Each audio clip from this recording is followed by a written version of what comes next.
अस्सलाम वालेकुम। Weekend with doctor Sania Bashir के साथ एपिसोड 3 में आप सबको बहुत ज़्यादा वेलकम करती हूँ। जैसे कि आप सब लोग जानते हैं, हमारे तमाम फॉलोअर्स जो डायबिटीज़ टेलीकेयर को रेगुलरली फॉलो करते हैं, हम एक टॉपिक पूरे हफ्ते में डिस्कस करते हैं और फिर उसकी इंशाल्लाह हम जो है वो इसके बारे में वीडियो डिस्कशन करते हैं ताकि चीज़ें जो है वो मज़ीद क्लियर से क्लियर होती चली जाए। इस हफ्ते हमने डिस्कस किया था इंसुलिन का टॉपिक, तो मेरे पास बहुत सारी ऐसी क्वेरीज आ रही थी जिसको मेरे लिए पेन डाउन करना थोड़ा सा मुश्किल हो रहा था। मैं चाह रही थी कि आप लोगों के साथ मिलके एक वीडियो सेशन किया जाए जिसमें आप लोगों के लाइव क्वेश्चन आंसर सेशंस लिए जाएं ताकि इनके तमाम सवालों के जवाब आपको दिए जाएं और इंसुलिन के मुतालिक जितने भी प्रॉब्लम्स आप लोग फेस कर रहे हैं या जितनी भी मिथ्स आप लोगों ने सुनी हुई हैं उन तमाम चीज़ों के रियल जो फैक्ट्स हैं वो आपके सामने लाए जाएं। तो शुरू करते हैं अपना प्रोग्राम एपिसोड 3। और मैं बहुत ज़्यादा सबसे पहले शुक्रगुजार हूँ अपने तमाम सुनने वालों का जो कि मुझे इतना अच्छा फीडबैक दे रहे हैं, जो कि मुझे मोटिवेट करने में और मुझे इनकरेज करने में बहुत अच्छा रोल प्ले कर रहे हैं। और मुझे उम्मीद है कि आप लोग हमारा चैनल रेगुलरली फॉलो करते होंगे जो इस वक्त देख रहे हैं। हमारे अगर आप लोगों ने हमारा चैनल सब्सक्राइब नहीं किया है तो आप अपना फौरन से सब्सक्राइब का बटन दबाएं ताकि वीकली हमारे 2 प्रोग्राम्स हो रहे हैं, एक Saturday weekend show with doctor Sania Bashir और एक संडे इवनिंग 5 PM पे हम करते हैं डायबिटीज इनसाइट्स, जो कि इंशाल्लाह ताला 15 अगस्त से हमारा पहला प्रोग्राम लाइव जाएगा। तो प्लीज़ हमें सपोर्ट कीजिए, हमें इनकरेज कीजिए, हमें मोटिवेट कीजिए और डायबिटीज टेलीकेयर के यूट्यूब चैनल को सब्सक्राइब करना मत भूलिए। तो स्टार्ट करते हैं हम अपना बहुत ही इंपॉर्टेंट टॉपिक पर डिस्कशन, और वो है कि इंसुलिन। बड़ा एक हाइप क्रिएट हुआ होता है डायबिटिक पेशेंट्स के लिए कि आखिर ये इंसुलिन है क्या चीज़। एक नया जो डायबिटीज़ जिसको डायग्नोस होती है उसके जहन में फ़ौरन आता है, अगर उसे डॉक्टर ने इंसुलिन दे दी तो वो कहते हैं कि नहीं, मुझे सेकंड ओपिनियन की ज़रूरत है, ऐसा तो नहीं मैं ज़िंदगी भर इंसुलिन पर रह जाऊंगी या रह जाऊंगा और ऐसा ना हो कि मेरी ज़िंदगी जो है वो इंसुलिन की मोहताज हो जाए। बड़े हमारे पास क्वेरीज आती हैं, बड़े हमारे पास पेशेंट परेशान होते हैं कि इंसुलिन हम क्यों लगवाएं, क्या हमें लगाना ज़रूरी है। अच्छा, बाज़ लोग इसमें इंटरेस्टेड होते हैं कि भाई मुझे तो इंसुलिन दी नहीं, मुझे तो दवा दी गई। तो पहले मैं थोड़ा सा आपको, मैं बार बार अपनी वीडियोस में ये चीज़ें क्लियर करती रहती हूँ, लेकिन ज़रूरी है कि एक चीज़ जिसकी रियल फैक्ट्स होते हैं उनको आप लोगों तक पहुँचाना हमारी जिम्मेदारी है। और मैं ये समझती हूँ कि being a doctor, being a diabetologist, हम बार बार इस चीज़ को बताते हैं ताकि आप लोग इस चीज़ को समझें और अपनी ज़िंदगी और अपनी सेहत को बहुत अच्छे तरीके से उसको आगे प्रोसीड कर सकें। तो सबसे पहले इंसुलिन होती क्या चीज़, क्यों हम देते हैं, किसको देते हैं, कौन से ऐसे पेशेंट्स हैं जिसमें इंसुलिन की ज़रूरत पड़ जाती है। तो देखें, इंसुलिन एक छोटा सा हार्मोन है जो हमारी बॉडी में नॉर्मली एक हेल्दी इंडिविजुअल के अंदर सिक्रीट हो रहा होता है। ठीक है, कहाँ से आता है? हमारे लबलबे, हमारा जो, अगर मैं इजी अल्फाज में आप लोगों को समझाऊं तो हमारे मैदे के पीछे एक छोटा सा गुदूद होता है जिसे हम लबलबा कहते हैं, वहां से ये इंसुलिन जो है वो सिक्रीट होती है। ठीक है। अच्छा जी, इंसुलिन जो है वो करती क्या है, हमारी बॉडी में ग्लूकोज लेवल्स को मॉनिटर करती है। तो इंसुलिन जो है वो हार्मोन करता क्या है, वो हमारी बॉडी में शुगर के लेवल्स को कंट्रोल करता है। ठीक है, कैसे कंट्रोल करता है कि जो हमारी शुगर जहां जहां हमारी रिक्वायरमेंट होती है, वो इंसुलिन जो है वो एक मैसेंजर बन के जाता है अपने साथ साथ ग्लूकोज को लेते लेते। हमारे जिगर को ज़रूरत है, हमारे गुर्दों को ज़रूरत है, हमारे बॉडी के जो पट्टे होते हैं उन्हें शुगर की ज़रूरत होती है, तो वो तमाम जगहों तक पहुंचाता है। ठीक है, ये तो एक इंसुलिन का काम, सिर्फ एक छोटा सा रोल मैं आपको एक्सप्लेन कर रही हूँ, वरना ये इंसुलिन हमारी बॉडी में हमारे जिस्म में चिकनाई के लेवल को कंट्रोल करता है, हमारे जिस्म में प्रोटीन लेवल को कंट्रोल करता है। तो वो बहुत सारी चीजें होती हैं कि इसकी तफसील अभी फिलहाल हमारे आउट ऑफ द टॉपिक है। सवाल ये है कि इंसुलिन हम किन मरीजों को देते हैं। ठीक है, आंख बंद करके हमें कहना होता है कि भाई आपके लिए तो इंसुलिन ही बनी हुई है। सबसे पहले वो मरीज जो कि टाइप 1 डायबिटीज का शिकार है। अगेन यहाँ मैं कहना जरूर चाहूंगी कि अगर आप अभी भी अपनी टाइप्स ऑफ डायबिटीज में कंफ्यूज्ड हैं तो हमारे चैनल पे मौजूद एक वीडियो जिसमें मैंने बहुत ज़्यादा तफसील से आप लोगों को ज़ियाबतीज़ की इकसाम के बारे में तफसील से बताया है, आप उसको ज़रूर देखिएगा और अपनी टाइप को ज़रूर असेस कीजिएगा। ना समझ में आए, आप मुझसे कंसल्ट कर सकते हैं। डायबिटीज़ टेलीकेयर ऑनलाइन कंसल्टेशन की फैसिलिटी प्रोवाइड करता है। बहुत ही ईजी अपॉइंटमेंट के जरिए, ईजी अवेलेबल स्लॉट्स के जरिए हम आपसे रब्ता मुमकिन बना देते हैं। अच्छा जी, तो टाइप 1 डायबिटिक पेशेंट के लिए तो इंसुलिन उनकी ज़िंदगी है। ठीक है, हमने उनको इंसुलिन ही देनी होती है, इसके अलावा हमारे पास कोई ऑप्शन नहीं होता। तो उन तमाम पेरेंट्स से मेरी रिक्वेस्ट है खास तौर पे वो बच्चे जो अर्ली एज में डायबिटीज़ का शिकार हो जाते हैं, उनके पेरेंट्स बड़े कंफ्यूज होते हैं। खास तौर पे वो लोग जो कि अवेयर नहीं होते, बाज वो लोग जिनको एजुकेशन नहीं होती, उनके लिए बड़ा परेशानी का वो होता है कि पता नहीं मेरे डॉक्टर ने तो इंसुलिन दे दिया, अब क्या मेरा बच्चा सारी जिंदगी इस पे रहेगा। वो अक्सर डॉक्टर पे बिलीव नहीं करते हैं और फिर बाज़ औक़ात वो दूसरे इलाज के चक्कर में पड़ जाते हैं। ठीक है, रूहानी इलाज भी होते हैं, हिकमत भी एक मुमकिनात में से है, लेकिन जो चीज़ बीमारी है उसका जो इलाज है वही इलाज है, उसके लिए कोई और पॉसिबिलिटी नहीं है। तो बराए मेहरबानी टाइप 1 डायबिटिक पेशेंट के पेरेंट्स इस चीज़ को समझें, क्योंकि जब होता क्या है कि वो इंसुलिन देना बंद कर देते हैं तो फिर उनका बच्चा बहुत ज़्यादा कॉम्प्लिकेशंस के साथ आता है, डायबिटीज़ कीटोएसिडोसिस के साथ आता है, इमरजेंसी सिचुएशन में क्रिएट होता है, तो फिर बड़ी प्रॉब्लम होती है। तो एक तो हमारे पास वो कैंडिडेट होगा। अच्छा जी, दूसरे हमारे इंसुलिन के कैंडिडेट्स होते हैं वो लोग जो कि टाइप 2 अनकंट्रोल डायबिटीज होती है, यानी कि टाइप 2 का वो पेशेंट जो कि बहुत ही ज़्यादा मतलब शुगर्स उसकी कंट्रोल नहीं हो रही हैं, टैबलेट्स दे दी हमने कंट्रोल नहीं हो रहा है, लाइफस्टाइल देख लिया हमने कंट्रोल नहीं हो रहा, HbA1c जो है वो 10 से ज़्यादा बिगड़ गया है, तो हम उस ऐसे पेशेंट्स को फिर इंसुलिन देते हैं। ठीक है, प्रेगनेंसी में अक्सर हमें जो है वो हमारे पास टैबलेट्स के अलावा जो हमारे पास एक आध टैबलेट ही होती है जो प्रेगनेंसी में अलाउ होती है, इसके अलावा सेकेंड ऑप्शन हमारे पास डेफिनेटली इंसुलिन ही होता है। इसके अलावा कुछ रेयर टाइप्स ऑफ डायबिटीज़ होती हैं जिसमें हमारे पास जो है लेटेंट ऑटो इम्यून होती है, उसमें भी हमें इंसुलिन देना पड़ती है। ये हमारे एक कुछ इंडिकेटर्स हो गए कि जिसमें हमें डायबिटीज़ में इंसुलिन देनी पड़ती है। अब वो उन तमाम चीज़ों की तरफ आती हूँ जो कि आप लोगों के सवालात हैं, जो कि आप लोगों की प्रॉब्लम्स हैं। ये बात तो क्लियर हो गई कि इंसुलिन हम क्यों दें। अच्छा जी, अब हमारे पास मरीज आते हैं कि ऐसा क्यों नहीं हुआ कि मेरे जो रिलेटिव थे उनको तो इंसुलिन दे दी गई और मुझे जो है वो टैबलेट्स पे रखा गया। तो जैसे कि मैंने आपको एक्सप्लेन किया अभी कि टाइप्स के हिसाब से हम डॉक्टर ये फैसला करते हैं, ये मरीज कभी फैसला नहीं कर सकता कि मेरे दोस्त को या मेरे रिश्तेदार को तो जो है वो इंसुलिन लगाई गई थी लेकिन मुझे डॉक्टर ने गोलियों पे रख दिया। देखें, एक बात तो मैं आपको क्लियर करती चलूं कि ये फैसला डॉक्टर के हाथ में होता है, आपके हाथ में नहीं। ठीक है, डॉक्टर आपका बेहतरीन मौलिज होता है, बेहतरीन जज कर सकता है आपकी ज़ियाबितीज़ को। आपकी ज़ियाबितीज़ आपके दोस्तों और रिश्तेदारों से कतन मुख्तलिफ होती है, क्योंकि आपके सोने का, उठने का, जागने का, बैठने का अंदाज अपने दोस्तों, अपने रिश्तेदारों से यकीनन मुख्तलिफ होगा। अच्छा जी, तो ये बात प्लीज़ जहन में रखा करें कि आप अपने दोस्तों से और अपने रिश्तेदारों से जो है वो कंपेयर ना किया करें कभी भी अपनी सेहत के मामले में। ठीक है जी। अच्छा जी, तो हमारा सवाल यही आता है, हमारे हमसे जो लोग पूछते हैं कि हमें इंसुलिन कब शुरू करनी चाहिए। अच्छा, मैं एक थोड़ा सा आपको, हमें लोग कहते हैं कि आप हमें न्यू रिसर्चेस के बारे में ज़रूर बताया करें।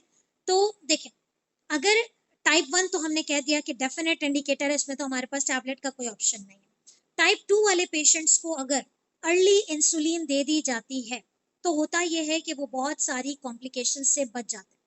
एक तो वो मरीज है जो कि लाइफस्टाइल से बहुत अच्छे से मैनेज हो रहा है।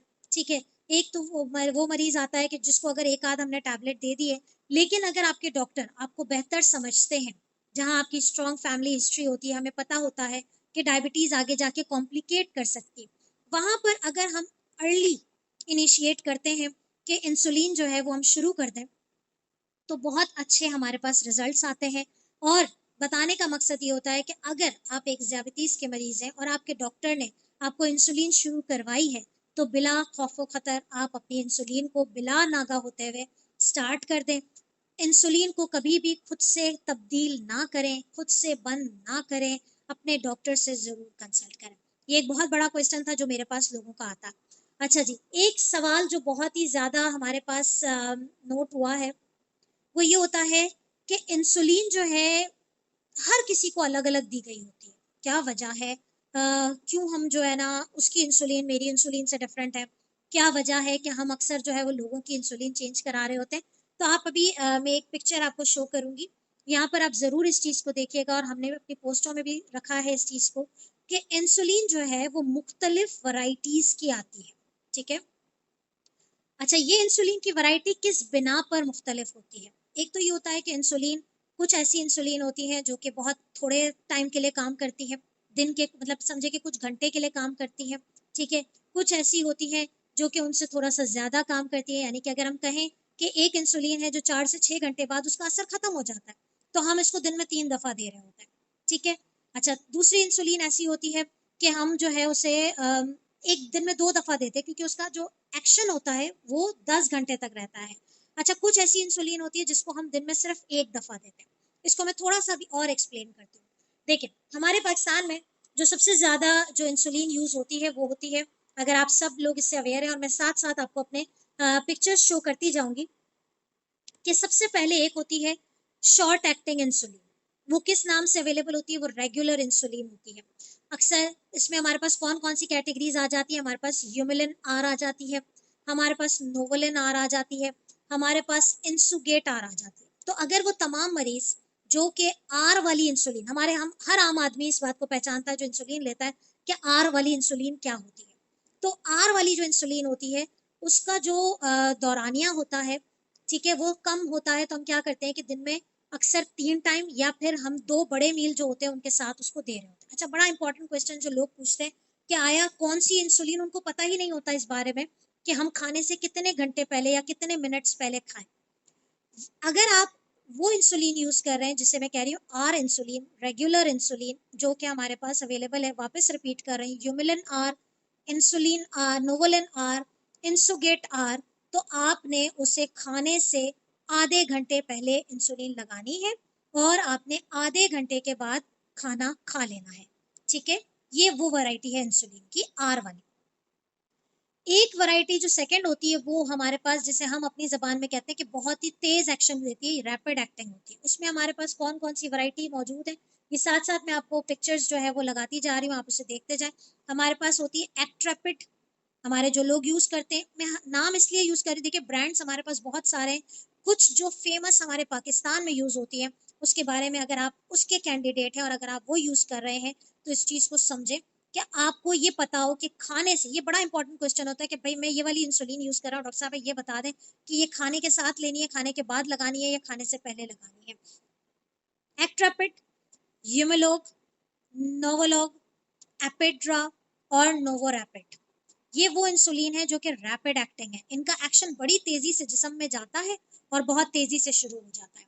इसके लिए क्या करना है कि यहाँ आप टेबल पे खाना रखेंगे और यहाँ आप इंसुलिन लगाएंगे, इंसुलिन लगाएंगे और 5 मिनट 10 मिनट मतलब 15 मिनट के अंदर अंदर आप मैक्सिमम खाना अपना शुरू कर दें। बहुत ज्यादा देर नहीं, क्योंकि ये इंसुलिन अंदर जाते ही एक्शन शुरू कर देती है, ठीक है। तो ये वाली तो एक बहुत ही इंपॉर्टेंट बात थी। हमने आर वाली इंसुलिन के बारे में बात कर लिया, और हमने जो है वो जो बहुत तेज एक्शन से काम करती है, जिसमें हमारे पास नोवोरैपिड आ जाते हैं, एक्ट्रापिड आ जाते हैं, यूमलॉग आ जाती है, नोवोलॉग आ जाती है। तो ये वाली जो इंसुलिन से, इसमें आपको ध्यान रखना होता है। अच्छा जी, एक इंसुलिन होती है जिसका नाम बड़ा कॉमन हमारे यहाँ यूज होता है। हमारे यहाँ मैं बताती हूँ कि ये किस किस बेस पे हम डिवाइड कर रहे होते हैं और किन लोगों को हम क्या दे रहे होते हैं।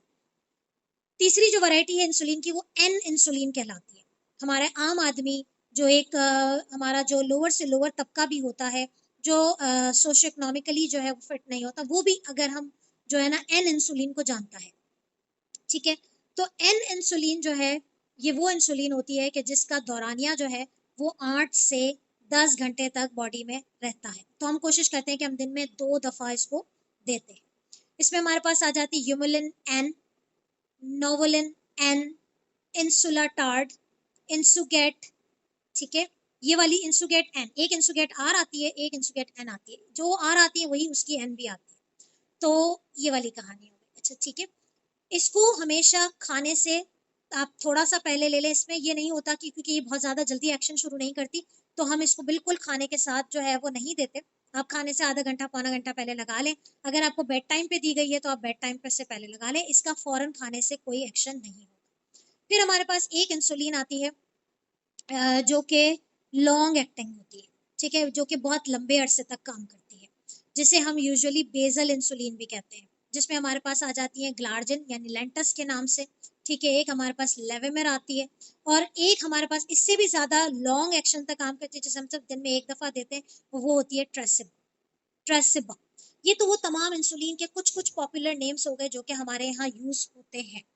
अब सवाल ये है, जो हमारे लोगों का सवाल है कि ये डॉक्टर हम क्या करें, हम जो है वो बाज़ औक़ात इंसुलिन की वजह से प्रॉब्लम्स क्रिएट हो रही होती हैं, साइड इफेक्ट्स हो रहे होते हैं, या बाज़ औक़ात हमें ये फैसला करना होता है कि आया सामने वाला जो मरीज़ है वो इतना अफोर्डेबल है या नहीं। तो जब एक पेशेंट इंसुलिन का कैंडिडेट बन जाता है तो हमारी कोशिश होती है कि हम इंसुलिन जो है वो एक इंसुलिन हम उसे देते हैं जो कि उसे पूरे दिन के लिए कवर करे, कि हम दिन में उठ रहे हैं, बैठ रहे हैं, स्नैक्स खा रहे हैं, वो पूरे दिन के लिए कवर हो रहा होता है, जो कि इंसुलिन एन कहलाती है। और साथ में खाने के साथ साथ हम आर देते हैं। ठीक है, तो ये हमारी पहली चॉइस होती है किसी भी कैंडिडेट के लिए जो कि डायबिटीज का पेशेंट होता है और वो अफोर्डेबल नहीं होता है, तो हमारी सबसे पहली चॉइस होती है। अच्छा, एक और बात मैं यहाँ पर एक्सप्लेन करना भूल गई कि हमारे पास एक बड़ी इंपॉर्टेंट चीज जो पाकिस्तान में यूज होती है वो होती है कॉम्बिनेशन ऑफ द इंसुलिन 70-30 के नाम से। आपने अक्सर सुना होगा, अक्सर देखा होगा, अक्सर डॉक्टर्स जो है हम लोग यही लिख रहे होते हैं। अच्छा, ये वाले जो होते हैं उसमें क्या होता है कि प्री मिक्स्ड होते हैं, ऑलरेडी एक कॉम्बिनेशन बना हुआ है जिसमें एन और आर दोनों मिले हुए होते हैं। 70% उसमें एन होता है और 30% उसमें आर होता है। वो हम कहते हैं कि आप सुबह नाश्ते से पहले ले लें और रात के खाने से पहले ले लें। ये एक कॉम्बिनेशन तैयार आता है। इसमें हमारे पास मिक्स स्टार्ट 30 भी आ जाती है। ठीक है, हमारे मैं आपको पिक्चर दिखाती जाती हूँ ताकि आप लोगों की अगर वो कैंडिडेट्स हैं हमारे पास तो आप जो है वो उसके साथ साथ देखते रहें। मिक्सटार्ट 70-30 आ जाता है, यूमिलिन 70-30 आ जाता है, नोवोलिन 70-30 आ जाता है, नोवोलॉग 70-30। तो ये 70-30 वाले जितने कॉम्बिनेशन हैं, बाज़ औक़ात इसमें 50-50 भी आता है। ठीक है, इसमें जो है वो हमारे पास डिफरेंट कॉम्बिनेशंस अवेलेबल हैं। अच्छा जी, अब सवाल ये है कि किन वजूहात और किन बिना पे हम कुछ चेंजेस लेकर आ रहे होते हैं और क्या वजूहात होती है।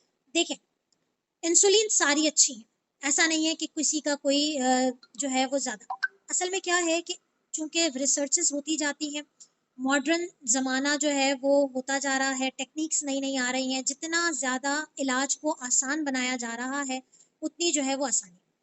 जब हम किसी मरीज को एन और आर प्रिस्क्राइब करते हैं तो हम कहते हैं कि भाई आपने, अगर फॉर एग्जांपल हमने अलग अलग दिया है या हमने खाने कॉम्बिनेशन दिया है, तो हम कहते हैं कि भाई दिन में 2 टाइम आपने इस टाइम पे खाना भी खाना है और ये वाली इंसुलिन लगानी है। एन और आर का जो कॉम्बिनेशन होता है वो हमेशा खाने से थोड़ा सा पहले लगा के और फिर आपने लाजमी आधे घंटे के अंदर अंदर खाना खाना है।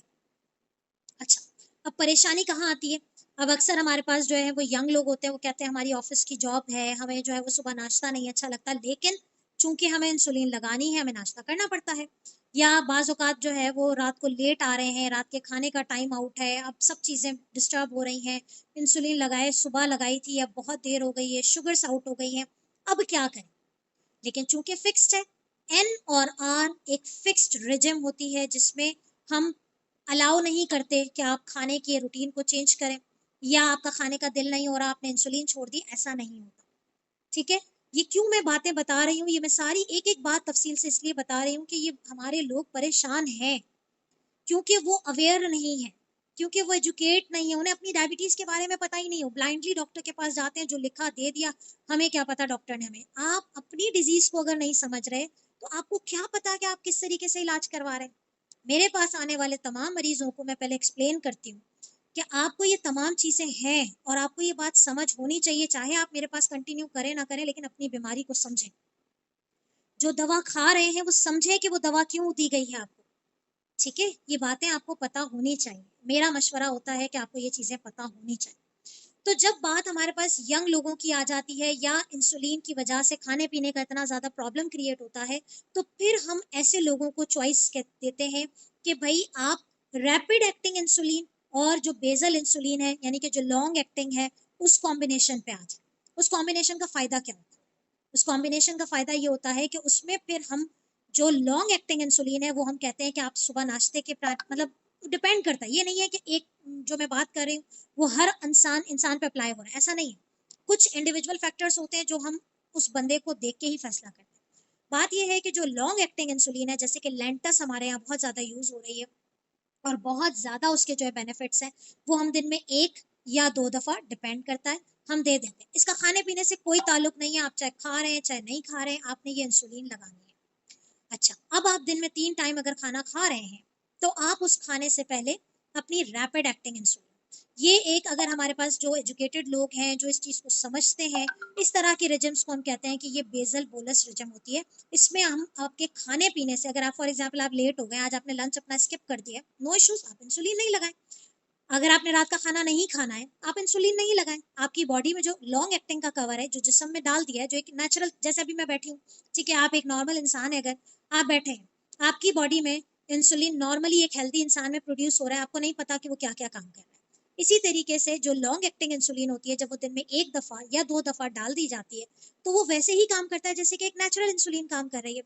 तो आपके लिए इंसुलिन कौन सी बेहतरीन है, इसके लिए आप डॉक्टर से डिस्कस करें, ये बातें समझें कि कब, कि कौन सी ऐसी रिजिम है जो हमें फ्लेक्सिबिलिटी प्रोवाइड करेगी। क्यों हमारा डॉक्टर जो है, वो मेरे दोस्त को तो उसने एन और आर लिख के दिए, वो तो बड़ी सस्ती मिल जाती है, और जो मुझे लिख के दिए बड़ी महंगी लिख के दिए, मेरा डॉक्टर तो बड़ी बड़े महंगी दवाइयां दे रहा है।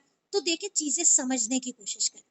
जहाँ फ्लेक्सिबिलिटी ऑफ द रिजिम की बात होती है, जहाँ एक इंसान की जॉब का मसला है, रूटीन का मसला है, वहाँ हम उसे फैसिलिटेट करते हैं कि आप अपनी ऐसी रिजिम की तरफ आ जाएं जिससे आपको खाने पीने का इतना ज़्यादा मसला ना हो, और आपको रिजिम्स जो है वो फ्लेक्सिबल मिल जाए। जहाँ अफोर्डेबिलिटी की बात आती है, जहाँ हमारे पास सोशो इकोनॉमिक स्टेटस हम देख रहे होते हैं, वहाँ पर हमारे पास फिर हम एन और आर में जो है वो फ्लेक्सिबिलिटी तो नहीं दे सकते, लेकिन फिर हम ये करते हैं कि थोड़ा बहुत चेंजेस लेकर आते हैं ताकि उनको प्रॉब्लम्स ना हो। अच्छा, अब सवाल ये है कि प्रॉब्लम क्या आती है।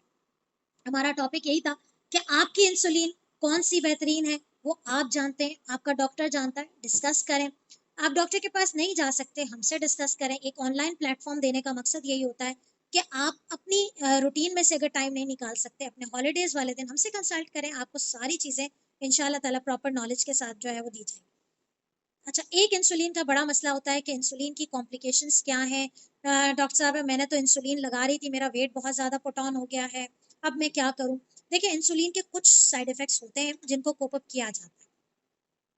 अच्छा, ये वाले साइड इफेक्ट्स भी एन जो आर इंसुलिन होती है उसके साथ ज़्यादा होते हैं, क्योंकि वो ह्यूमन इंसुलिन थी, पुरानी इंसुलिन थी, उसके साथ ही साइड इफेक्ट्स थोड़े से ज़्यादा थे। लेकिन चूंकि अब एनालॉग्स आ गए हैं, जैसे कि रैपिड एक्टिंग इंसुलिन या बेसल इंसुलिन, तो इसमें इंशाल्लाह ताला ऐसे मसाइल बहुत कम देखे गए हैं, और अगर इसको प्रॉपर तरीके से यूज़ किया जाए तो नहीं। अच्छा, वेट गेन का जहाँ तक इंसुलिन के साथ मसला होता है, तो उसके लिए बहुत ज़्यादा ज़रूरी है कि आप एक्सरसाइज पे फोकस करें, ठीक है, प्रॉपर डाइट प्लान के साथ फोकस करें, लाइफस्टाइल अपना चेंज करें, तो इंशाल्लाह ताला इंसुलिन आपके लिए बहुत हेल्पफुल और बहुत हेल्दी साबित होगी। तो आई होप कि मैं अपने तमाम क्वेरीज जो है वो सॉल्व कर चुकी हूँ कि आपकी इंसुलिन, आपके लिए कौन सी बेहतरीन इंसुलिन का इंतखाब है, आपके लिए बेहतरीन जो है वो जवाब मिल गया होगा। इंशाल्लाह ताला अगले हफ्ते मिलेंगे एक नए टॉपिक के साथ। देखना नहीं भूलिएगा every Saturday weekend show with doctor Sania Bashir and diabetes inside with doctor Sania Bashir only on Sunday at 5 PM। ठीक है, अपना बहुत ख्याल रखिएगा। तमाम पाकिस्तानियों को आज़ादी की बहुत बहुत मुबारकबाद। अपना बहुत ख्याल रखिएगा।